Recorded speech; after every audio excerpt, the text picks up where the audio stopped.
My name is Palma Accardi, and you are watching Tidal Flooding Talk. We are brought to you by the New Jersey Coastal Coalition and filmed live every Sunday here at the Irish Pub in Atlantic City. I'm meteorologist Dan Skeldon. Thanks for spending a little bit of your Sunday with us. Eagles are off, so instead of watching football, my Patriots don't play till tonight. Talk a little bit of tidal flooding as we do every day, every Sunday at this time. Always welcoming a different guest, different line of discussion. And this week we are honored to be joined by Dr. Thomas Herrington. Doctor, thank you for being here. It's a pleasure. Glad to be here. And tell us first a little bit about yourself and introduce yourself to our audience. Sure. So I'm actually a South Jersey native. I grew up in Ocean City, down the beach here a little bit. I went to school to study coastal engineering. I ended up getting a PhD in coastal engineering and worked for 20-some years doing all kinds of research on coastal protection systems. So, it's just been fun to kind of join my passion growing up with what I do professionally. And what universities, what institutions are you associated with right now? Sure, I'm the Associate Director of the Urban Coast Institute at Monmouth University. And I also work for Sea Grant, the New Jersey Sea Grant Consortium, as their coastal community resilience specialist. Okay, great. Well, it's great to have you here. And of course, as always, you guys can just listen in on Facebook. You can stop by the Irish Pub if you're ever in Atlantic City. And you can also post questions live for Palma, myself, or our guest, and ask away anything that you would like to know. Feel free to join in. And you said growing up that you were always passionate about this. What gave you that passion, and how did you really get started and gaining an interest in flood mitigation? So I grew up on the beach. I think my mom had me on the beach before I was 1 year old, so I've always been in the surf. I grew up surfing. So that, I always had this connection with the beach and the ocean. As my career progressed, I started to really get into shore protection, beach fills, coastal structures.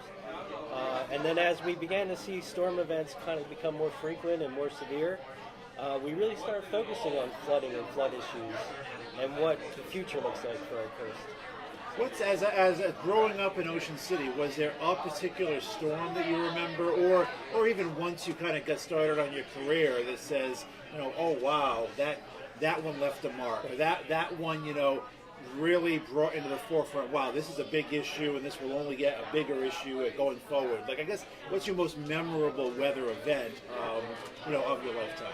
So, growing up in this area, everybody talks about the 62 storm. So you heard about that. Can I ask, how old were you during the 62 storm? I was not born yet, okay. But I think the one that I remember the most is the December 92 storm.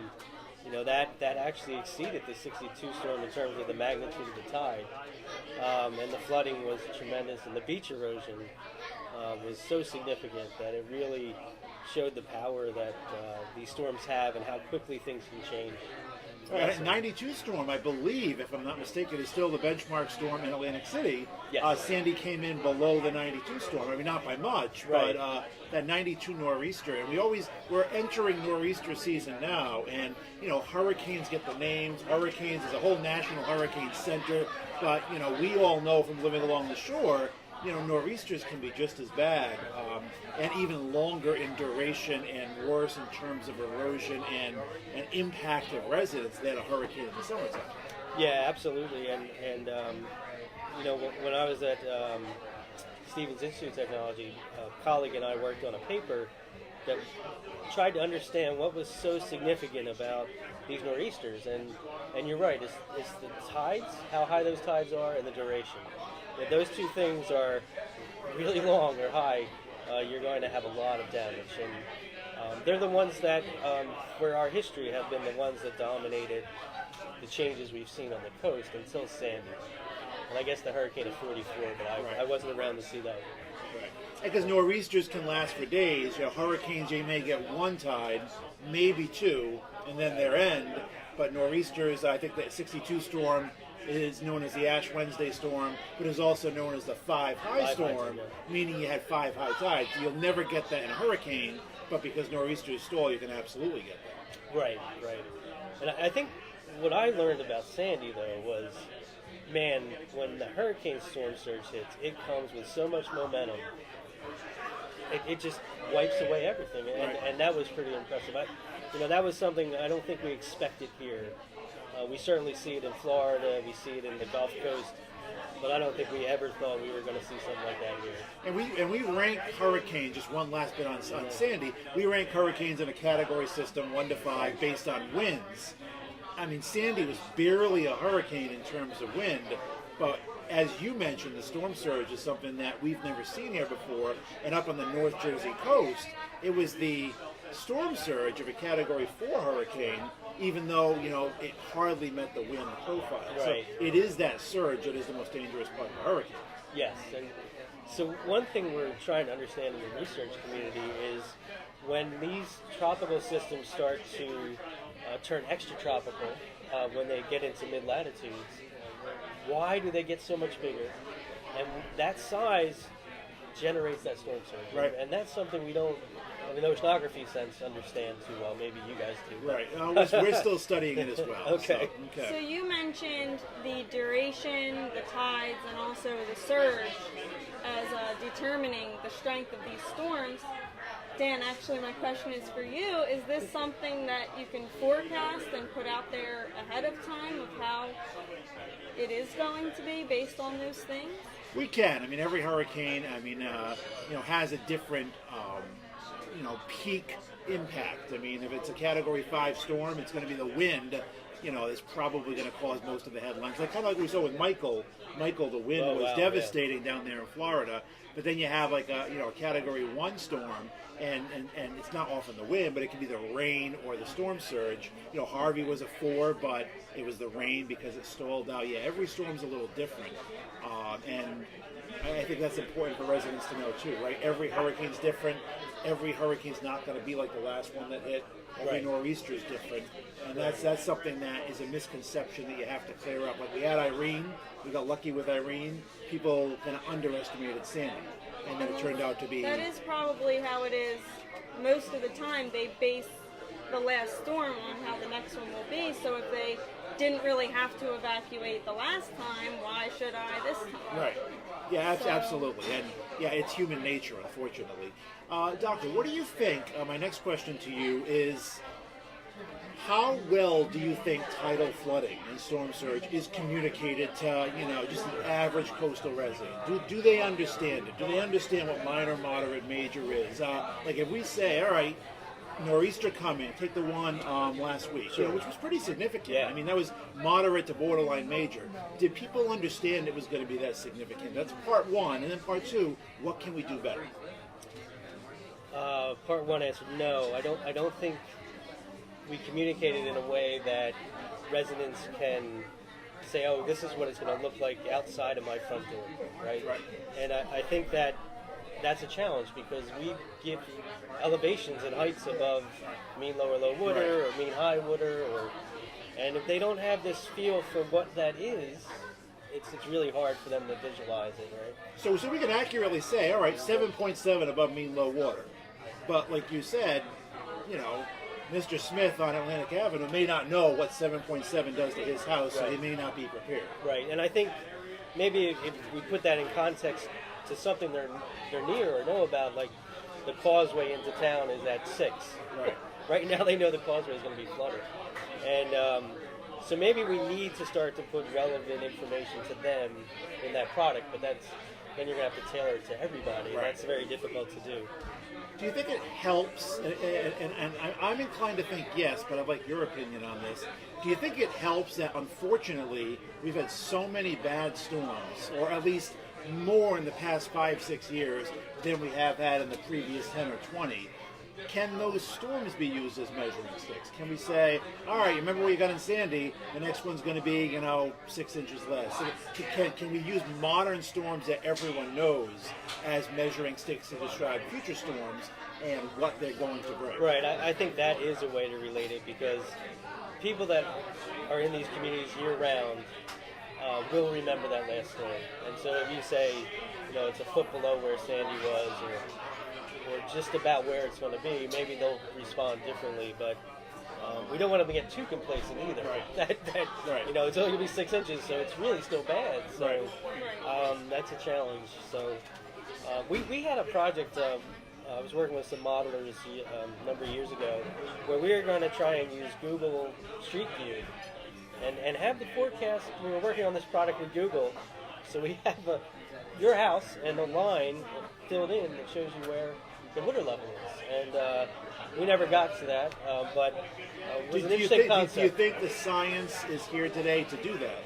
Can that be a tool that will be available in the future? Yes. Because everyone wants to know, when a snowstorm's coming, how much snow in my backyard? When tidal flooding is coming, how much water in my front yard, And in my how driveway? live will it be? Like right now, how much flooding do I have outside of my house?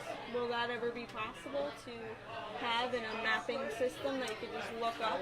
I think we're almost there. I think we now have data sets, the new FEMA maps, the new modeling FEMA does to get flood elevations, right? They're including very, very accurate LiDAR maps of street elevations, and so that can be brought into a big computer system like Google. Certainly they can be visualized, and I think that's where we're heading in the future. And maybe someday there can be an app for that. Right on your phone. Right. and that way, that last nor'easter, for instance, I know, firsthand, dozens of cars were lost. Where that nor'easter was very well forecast. Right. It shouldn't have necessarily taken anyone by surprise. Yet, people still drove through floodwaters, left their car in floodwaters. So, I mean, the science is there for that. Not happen. Hopefully, people could have the information in the palm of their hand, and tidal flooding won't go away, but perhaps its impact on our lives might be a little bit less if we're a little more in tune as to what exactly it will bring. Okay. Yeah, I agree. And, we even that last storm we had a weekend ago. I was surprised at some of the Twitter feeds I saw about the tide's coming up, but it's not going to be that bad. But we were still an hour away from high tide, and that tide came in very fast. You notice, and we ended up with 3 feet of surge. And I think most communities weren't ready for that. Right. So do you think maybe that terminology, high tide, that's something we can all understand living here? High tide is at this time, that's when I'll be experiencing the most flooding. Right. Do you think like mean low water, mean high, are those are more complex terms to understand, right? I mean, like, how do you explain that to someone? Right, and that's a very difficult thing to explain, and they change over time. Right. So it's a shifting datum, and that's a problem. So, but I think if we start to talk about elevations above the highest high tides, the spring tides, people may be able to say, "Oh, I know how high the high tide gets, and now I'm going to have an extra 3 feet."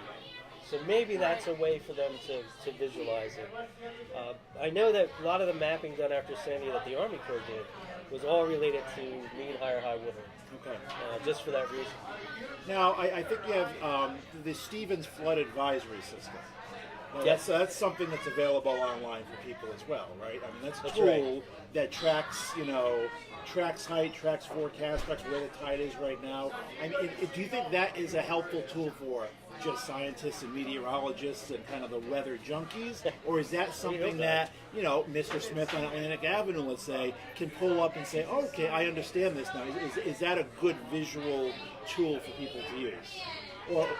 So so when I was at Stevens working on that with the modeling, ocean modelers, originally we designed that for the Office of Emergency Management and for their use.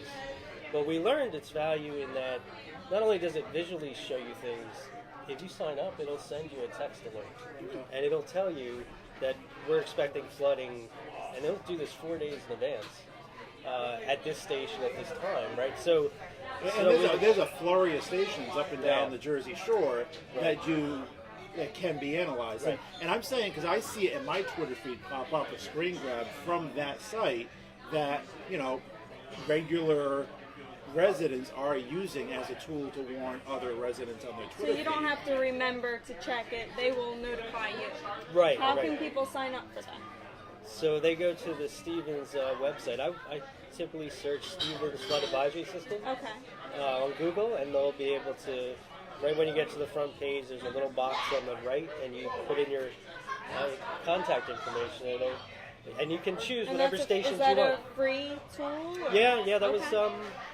originally funded by the New Jersey Office of Emergency Management and has some other funding streams. But they've been keeping it. I'm no longer there, so but they've been keeping it running. What's the most exciting thing you're working on right now in this field that could change things going forward? So most of my research now is focused on coastal resilience for flood risk management, and so what we're trying to do is look at how natural features in the environment provide protection to communities, and how we can go about trying to maintain those systems and restore them, or even make them a little more robust, so that we're not trading all the natural environment that we like so much, and that's why we live here, for a bulkhead or for a seawall. And so we don't really understand all of it yet, but we are getting to the point where we can do these called living shorelines or green infrastructures, where we're rebuilding marshes. We're lifting marshes so they can keep up with sea level rise. And we're building berms that are natural features. They prevent surge from getting into the towns, but they also at the same time preserve that natural habitat. So that's really what we're very excited about, and it's really steep learning curve for us, actually. Right. But there's a lot of people thinking about it. The Army Corps of Engineers is doing it. So that's really what we're focused on now. Now, besides the environmental benefit from that, do you think it would be more cost effective as well, using more nature-based products? So we see the value in that natural features are naturally resilient. They naturally adapt. So their structures will be less impacted by storms, whereas we've all seen hard structures can be significantly damaged, right? So there is this adaptability and flexibility with them that we think will have tremendous benefits to the communities. Now, you've been working in this field for about 25 years, over 25 years now. How have you seen things change with flood management then compared to now? So we were always, in the early years, I guess 20 years ago, really focused on the oceanfront storm surges and making sure that we could withstand wave attack and storm surge from the ocean. What Sandy showed us was that that's coming from everywhere. It's coming from the back bays, it's coming from the rivers. And so now what we're really focused on now is how do we understand how these flood events come in through our inlets, how they come into the back of our islands where we're really vulnerable, and understanding flood pathways. So how does the flood water actually get into your community? And we did this for Hoboken after Sandy, and found that there were two major entrances. And all you had to do is block off those two entrances, and the community would have been pretty well off towards Sandy. And so that's another thing. How does the flood water actually get through our communities? It's something we're trying to understand. So do you think Sandy was the kind of game changer as far as maybe waking the Jersey Shore up to our vulnerability, implementing, changes going forward, increasing resiliency? Was it in the works all along, or was Sandy kind of the main, thing to kind of, I don't want to say wake us up, because some people have been working. That. I Yeah, do. you want to say I it? do. I think it woke You some do? of us up, but I do think it was the big, jump starter in a lot of research and a lot of, just in a lot of resiliency projects. Right. So I agree. I think we know we've had bad storms in the past, and that, unfortunately, our memory of those storms is limited, and we kind of rebuild the same way. I think what really changed in Sandy was that we took a step back and said, this is not a problem we're going to correct with a new beach or a dune or a bulkhead. There needs to be a holistic strategy. And so that's where I see the change. That we're now looking at a comprehensive planning process. We're trying to create regional resilience. Those things weren't really discussed before Sandy. We kind of did projects town by town, community by community, and now we're seeing that just isn't enough.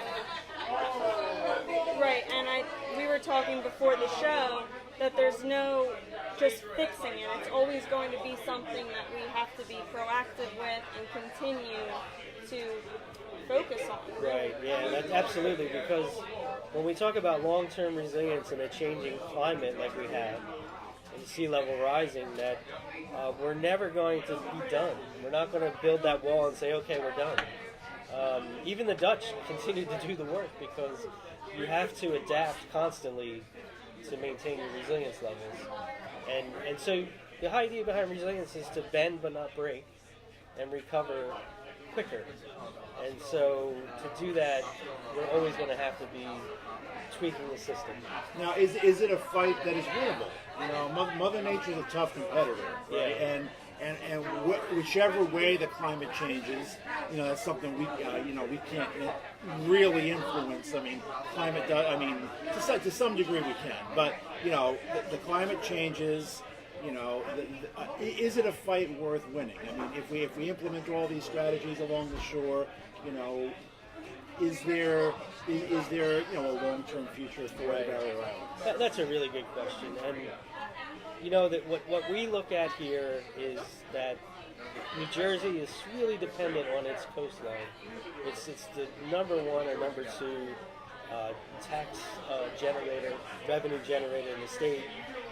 So right now we think that it's a smart investment, right? But you're right. At some point when sea level gets too high or the storm's too frequent, we're going to have to make some hard choices, and we need to be ready to make those choices.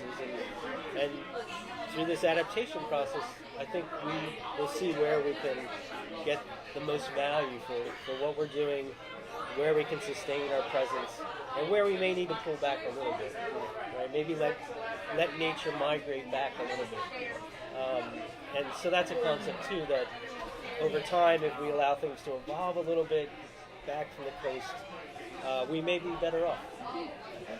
Now, I'm not sure if we have any Facebook questions tonight, but I think I just have one more question. What do you think are the greatest challenges and really the most frequent dangers that coastal flooding causes our area? So when I look at that, you know, the natural system is adapted to these major disturbances, and then so our beaches, our wetlands, they're fine. The major challenge I see is the people that live here, right? How do you get them to understand the impacts these storms are going to have, how high that tide's going to be, that they really should evacuate, that they should build to higher standards, right?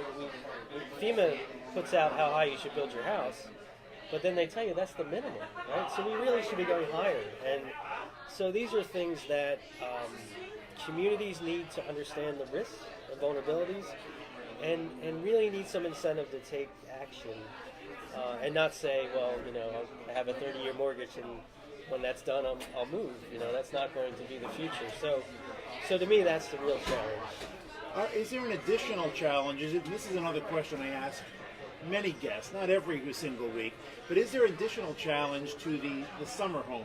Because you're here year-round, not saying you're more prepared, but you are a little more in tune to, all right, I lived through every nor'easter. I moved my car, you know, I know how high water can get up. I have a little more understanding of nor'easters rather than the person who is here just for the nice weather in the summer when tidal flooding very seldom happens. Is there an additional challenge getting the resiliency and the message out to summer or only part-year residents along the shore?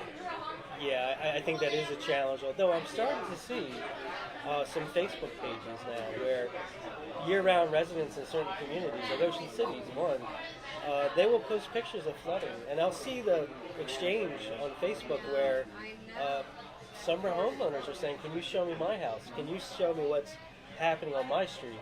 And so I think that's a really good tool, because now they never experienced it, right? Right. And now they're seeing what the impact is.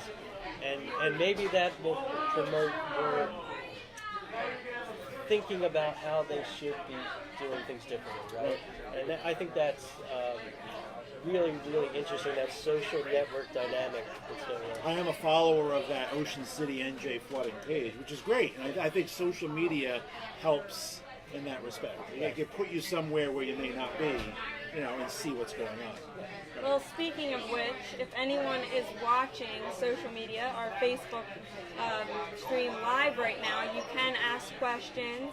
We are interactive. We usually don't look at the questions until later on in the show. Yeah, we but keep on saying we're going to get better at that. We don't. But you are welcome to put your questions on there. And Brenda Young says, excellent point to make the water levels more understandable and reliable to the general and relatable to the general viewer, which I think as a meteorologist, and I think you agree, is one of the biggest challenges that we're still working on. Let's see. Steve Michaels, that last nor'easter we had was low-end major flooding on the Barrier Islands last Friday, and it was moderate for everybody. In some spots, actually did approach those major levels, and that's scary because October is the very beginning of nor'easter season, and it only gets, I don't want to say worse from here, but it gets more active. It goes right through March and April, so it kind of gave us a little bit of a wake-up as to, all right, nor'easter season has begun. Right. A rude wake-up, too. Just to add to that, one of the things I used to always do is I would really hate to see these early season nor'easters because they erode the beach. Right.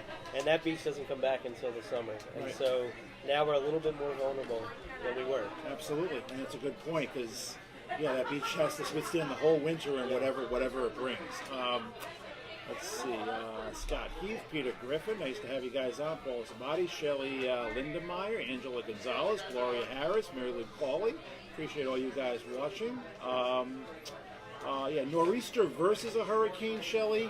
You want to take that, Doctor, or what's the difference? The main difference between the two tropical of them? system and the duration really is it, right? So like we said, tropical systems come in and they're going to come in from one tide and go inland, hopefully. Where nor'easters will sit off the coast for 3-4 days sometimes. So the longer those tides are up, the longer those waves are attacking the beach, the more flooding and damage. Did we forget to address anything that you wanted to address? I will say that I typed up the intro. I will say it's Herrington with an E, and I typed an A. So I will correct that typo, and I do want to spell your name correctly. Okay. So I had it right here. I even double checked with Palma, and I typed an A. So my apologies, but. Great having you here. Appreciate everyone on Facebook. Every Sunday, 7 p.m., brought to you by the Irish Pub in Atlantic City and the New Jersey Coastal Coalition, which is basically here to do what all of us are trying to do, and that's raise awareness and the resiliency talk and getting communities to work together. you can follow the New Jersey Coastal Coalition on Facebook, Instagram. We have a YouTube channel, and our website is njcoastalcoalition.com. We would like to thank you for being here tonight, and we will present you with an Irish Pub t-shirt. All right. Thank you very much. Dr. Herrington, really appreciate you making the drive down. Pleasure. A lifelong, you're lifelong. How long do you live in Ocean City for? I was there. You're all growing up. Yeah. Lifelong New Jersey resident and protector of the shore, and hopefully the nor'easter season goes a little easier on us than last week. We'll see you back here next Sunday at 7 p.m. Thanks for joining us, guys. Good night.